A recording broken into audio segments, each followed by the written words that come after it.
हर घर तिरंगा म्हणजे प्रत्येक जणान आपल्या घराचेर तिरंगा झेंडा लावपाक जाय की सगळ्यांनी 13, 14 आणि 15 असे 3 दीस आपापल्या घरांचेर झेंडा लावपाक जाय। तिरंगा जो आसा हो सगळे स्टॉल्स आसतले, स्टेशनरी स्टॉल्स आसतले, बागायतदार आसतले, अशा वेगवेगळ्या भितर किंवा स्कुलां आसतली, ह्या सगळ्या कडेन दिवप अशें ठरयल्लें आसा।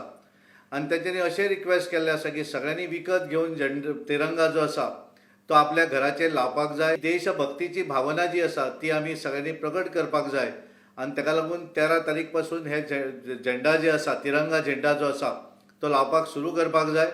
ताका लागणारे जे वेगवेगळे कायदे आसात, हे सगळे कायदे 15 तारीख पर्यंत ताका रिस्ट्रिक्शन जे आसा ते कमी केल्लें आसा। आणि ताका लागून आमी सगळ्यांक रिक्वेस्ट करता की जशें पंतप्रधान नरेंद्र मोदीजीन सांगिल्लें आसा की जे सोशल मिडियाचेर आसा आपलो डीपी जो आसा तो भारताचो तिरंगा हो डीपी दवरचो। 2 ऑगस्ट ते 15 ऑगस्ट पर्यंत केवळ डीपी जो आसा तो भारत देशाचो तिरंगा हो डीपी सगळ्यांनी घालचो अशी हांव सगळ्यां कडेन अपेक्षा करता, आशाय व्यक्त करता।